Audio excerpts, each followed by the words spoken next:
Welcome, everybody. I'm so excited that you're here. One of the most important things that we can do as a trader, and it's not just trading, whatever your job is, whatever it is that you're passionate about, our mindset.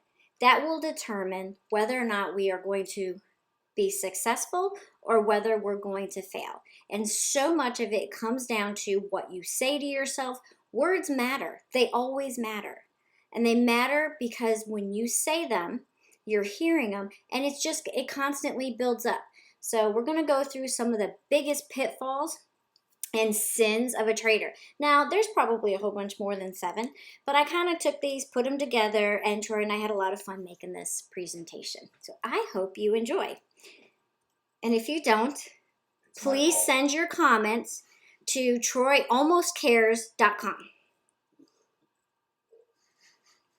I know, it's kind of funny. All right, we're going to start here with our very first sin, mimic. So why do I call it this? Because this is us simply mimicking other people's trades.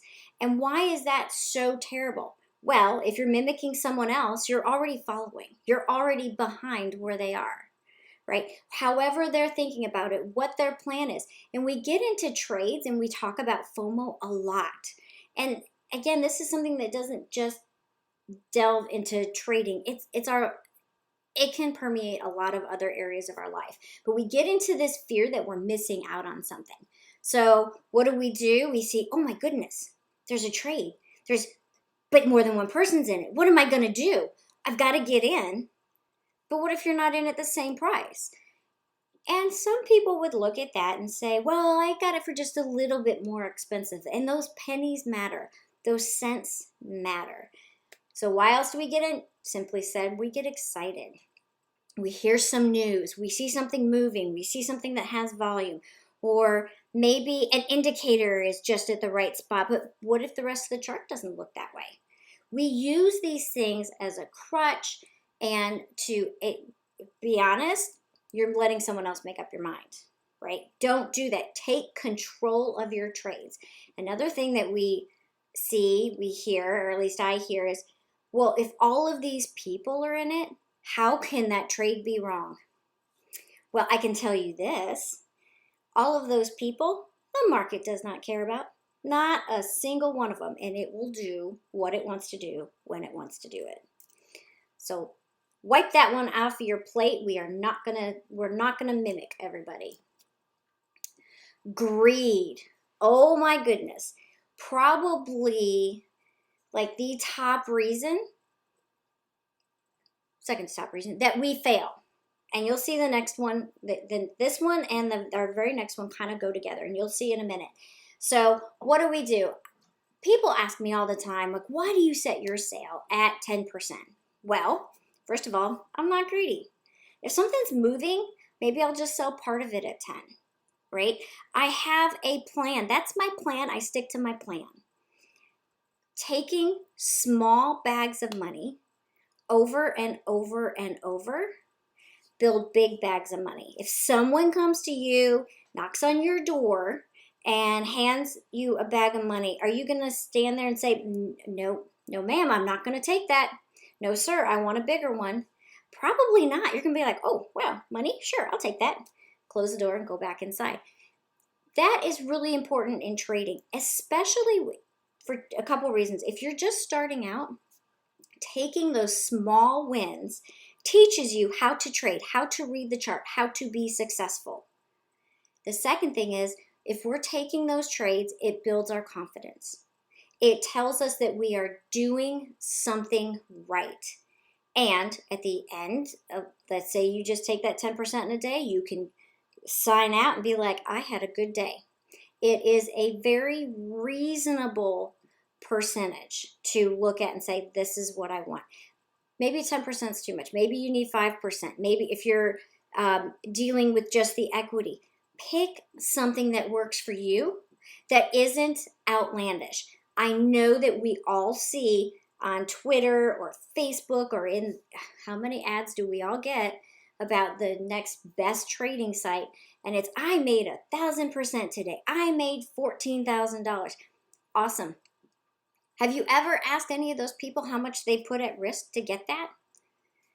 I know traders that have put $100,000 at risk to make $100. Stupid.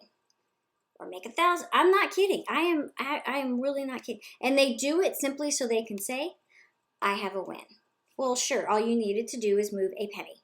Not kidding. I know it sounds crazy, but it is absolutely true. All right.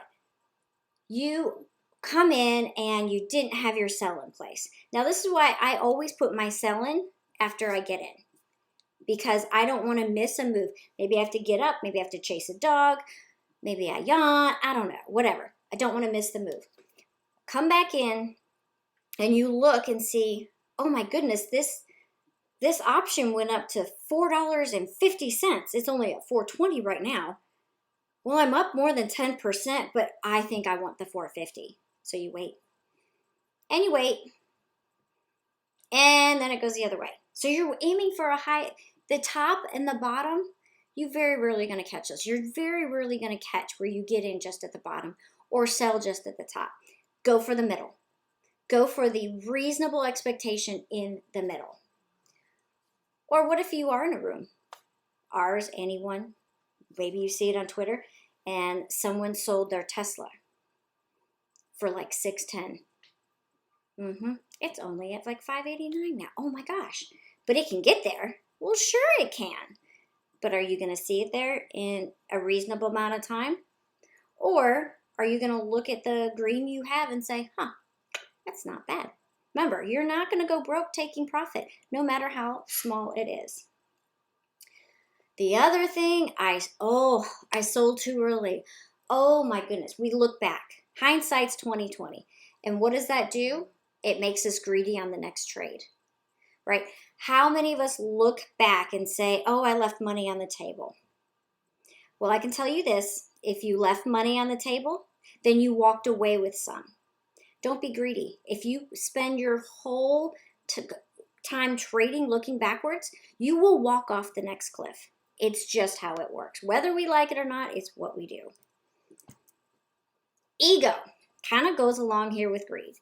Ego it permeates us. And there's a lot of pitfalls that go into ego. I could have put 50 of them on this list. So I just chose a few and knew that I would, kind of chat about it because it's what I do. All right. Bend the market to your will. What does that mean? How many times have you read in a chat room or been talking to someone and they say, well, it should do this. The chart should do this because maybe the RSI, it's oversold. Maybe it's overbought. The chart should do this because it's just too high. Oh, it dipped way too much. Oh, this political event is happening. Or this next bill is going to come out, or a news event, and this is how the chart should move. Oh, you know what? They had earnings. They killed it. It'll go higher. Trying to tell the market or bend the market or will the market to do what you want it to do is a losing battle. You may win every now and then. You may get lucky. But it is a losing battle. And unfortunately, what happens is it causes a lot of other sins that we are about to see. But don't ever tell the market what you think it should do, because it does not care. We are but a little widget playing against math. So don't do it. The other part is how many people only talk about their winning trades. How one-sided is that? Look what a great trader I am. Look at this. Oh my gosh, I made this. I did that. Okay, but if you are only looking at that, are you actually looking at the rest of your trades, or are you so focused on what you're doing right that you're totally missing what you're doing wrong? Are you getting in a competition with somebody? It's a real problem, especially in trading, because money makes us emotional. I don't know anybody who it doesn't make emotional. So we have to fight, even me. We have to fight that emotion that comes with money.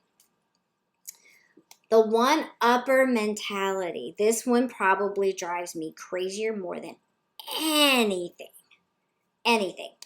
Because if somebody comes in and says, I made 8%, then someone else will come right back and say, oh, you know what? Well, I made 10.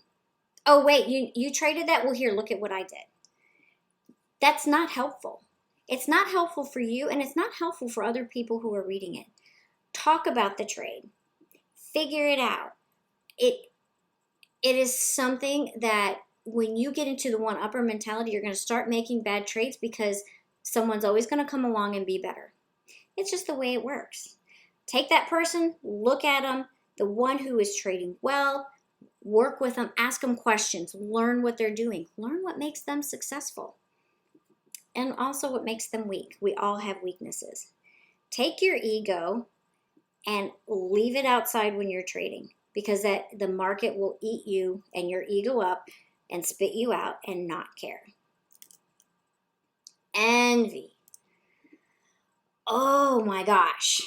Envy of a trade. Well, this person made X amount of dollars on Boeing.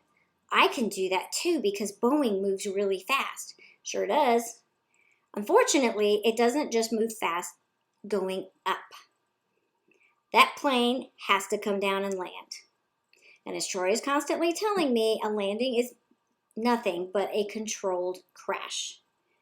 Remember when you're trading, if you are playing for that big move to the upside, there is always an equal and opposite reaction, and you can very easily take it to the downside. Don't envy what other people are trading. Don't envy their size that they are trading. Learn from them. And don't envy somebody else's money. One of the reasons we talk about percentages versus dollars, someone can come in and say, I made $1,000. On how much though? Do we know? Most people won't share that. So we don't know. That $1,000 may only be a 1% win. But what about the person who came in and says, I made $10, but they only invested $50? It looks a little different. Perspective is so important. When you start envying how other people are trading, rather than respecting how they're trading and learning from it and actually knowing all of the details, envy will chase you down a rabbit hole because you will constantly be competing, which goes back to that greed and the ego. It will take you right down that hole, and what you will do is you'll chase one bad trade after another, trying to catch up to someone else. Shame. This is something I think all of us have had a struggle with. You start hiding your losing trades. You don't talk about them. The most important part of the shame is that it's not that you're just not honest with someone else. You're not honest with yourself. You need to be accountable. Maybe you made 2 or 3 bad trades in a row. You beat yourself up. You feel shameful. You're hanging your head. It is at that point you take a look at what you're doing. Walk away from trading for a little bit. Maybe a few days, maybe a week or 2, until you get your head back together and decide to have a plan to trade. It is so important to not only be honest about what you do well, it's important to be honest about what you don't do well. And it is there that you have room for improvement. We can all always improve, but you will never improve if you aren't honest about what you're doing wrong. Revenge. Anyone done this before? Anybody make a little revenge trade? Maybe you got mad because Boeing took your money.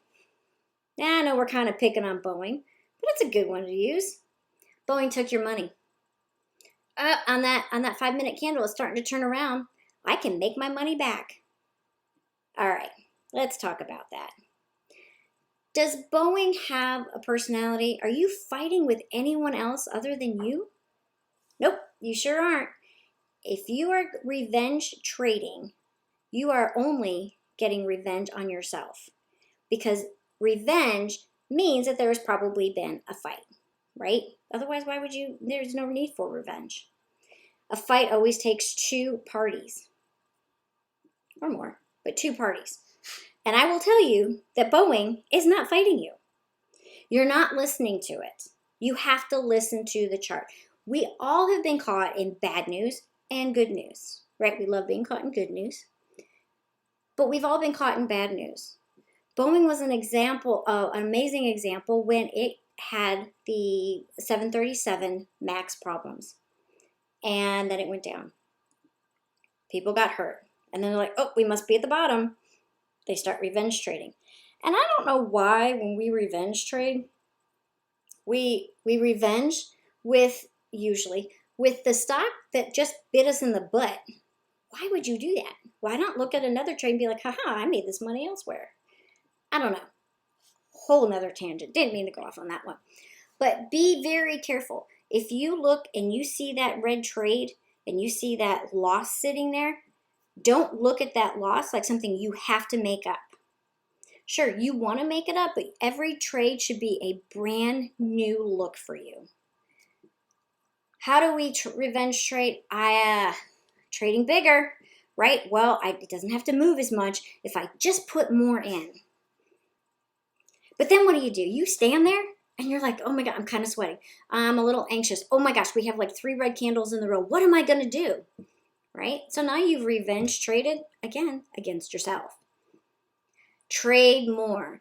I am just going to go in and out of 100 trades today and make 10 cents on each one. Awesome. That's a lot of work. You want to trade smarter or harder? Just asking. Sloth. All right. Where to go with this one? Well, I have a 13-year-old son that knows what this is like because I constantly am drilling it into his head. We have grand visions of us making all this money and maybe being able to not work as hard at our regular jobs or become full-time traders. But you know what we don't do? We don't study. People will buy into a service or watch one video or spend 1 week and, oh my God, I had no idea that they were so smart that they could have a PhD in trading.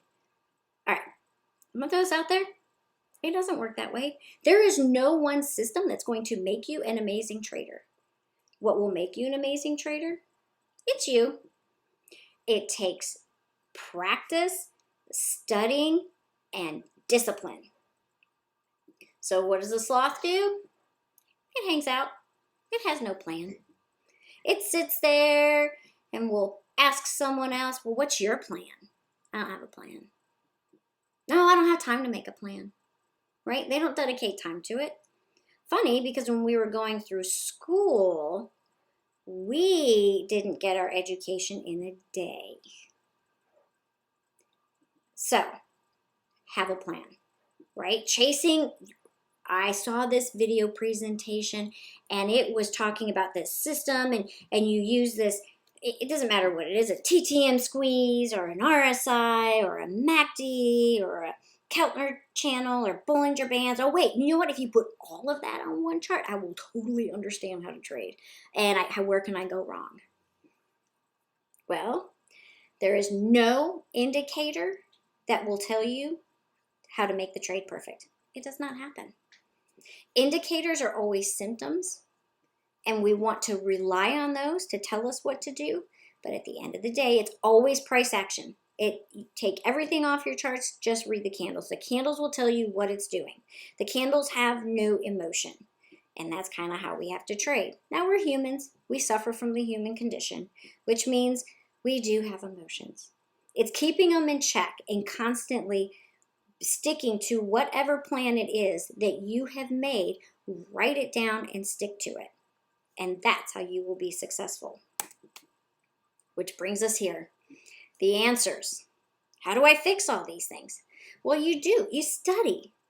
If you want to use an indicator, learn how to use it. Indicators are lagging. They are always lagging. So look at them and find out how you can use them to possibly project forward, right? But don't ever think that one indicator will give you all of your answers. It's not true. Use them for confirmation. So you're studying. Now you have to learn, right? Some people learn. Some people have to feel. A very good trader told me that a while ago, and it was so right. And some people feel when they crash their accounts. And then I've been told on more than one occasion that until you've blown up a few accounts, that you aren't a real trader. Well, when you go into the doctor and a friend of yours is having heart surgery, do you want the doctor to say, oh, don't worry, I've already crashed a few people. I've already killed a few people, so I'm totally good on this one. That's not how it works. Paper trade. Why do we paper trade?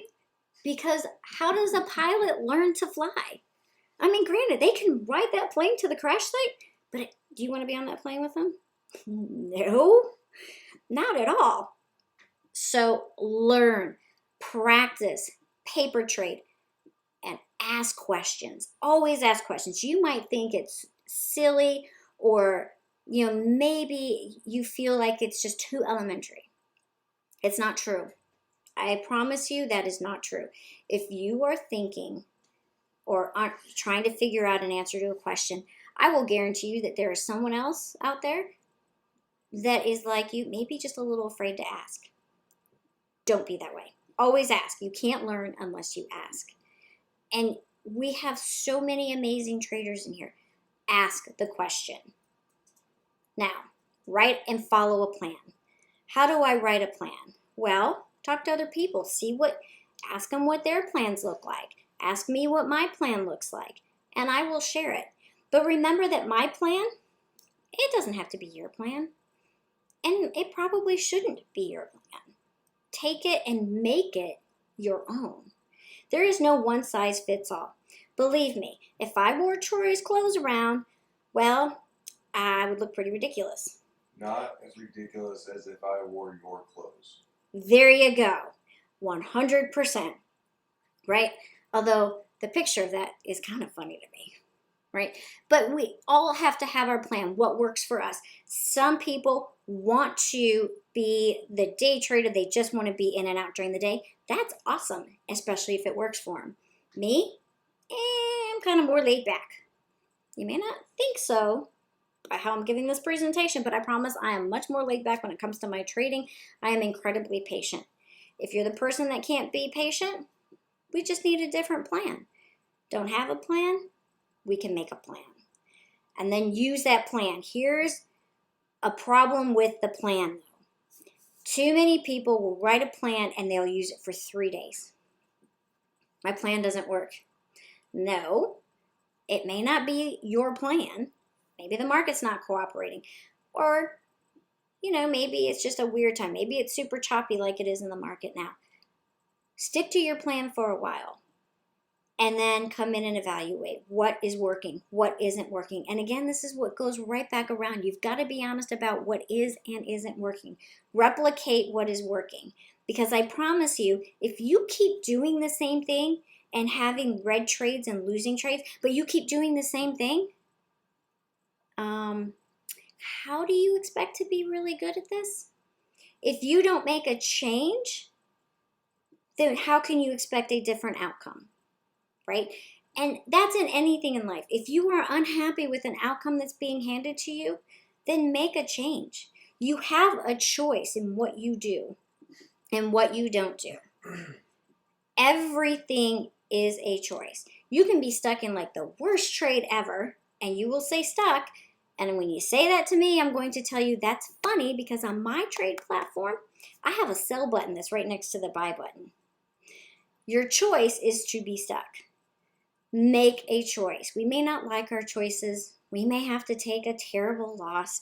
It's not a good choice, but it's still a choice, and it's something you control. Do not let it control you. So there you go. that is my plan. That is my soapbox rant about the sins of a trader, the things that we can all easily fall into. And if we don't keep ourselves in check, if we aren't very diligent and disciplined, we will always fall back into these same problems.